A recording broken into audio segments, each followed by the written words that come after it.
ഇതേ വിചാരിച്ച പോലല്ലോ, കിഡിലായിട്ട് വർക്കൗട്ട് ആവുന്നുണ്ട്. അമേസിങ്.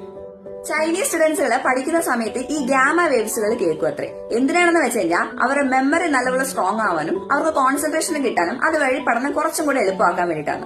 ഇതിനകത്ത് എത്രത്തോളം നമുക്ക് പ്രാക്ടിക്കലി അത് ഓക്കെ ആണെന്നുള്ള കേസ് നമുക്കൊന്ന് ട്രൈ ചെയ്ത് നോക്കാം.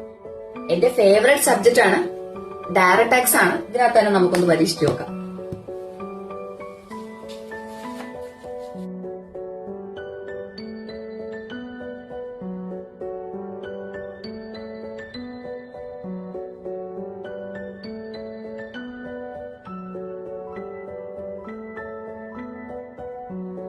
ഇതേ ആക്ച്വലി നല്ല രസമുണ്ട്. കാരണം നമ്മൾ ഇത് കേട്ടുകൊണ്ട് പഠിക്കുന്ന സമയത്ത് നമ്മുടെ മൈൻഡ് ഫുൾ ബ്ലാങ്ക് ആണ്. ഈ പഠിക്കുന്ന കാര്യങ്ങൾ മാത്രമേ നമ്മുടെ തലയിലോട്ട് ഇങ്ങനെ കയറി വരുന്നുള്ളൂ. സോ ഇത് അടിപൊളി ടെക്നിക്കാണ് കേട്ടോ, ഒന്ന് യൂസ് ചെയ്ത് നോക്ക്.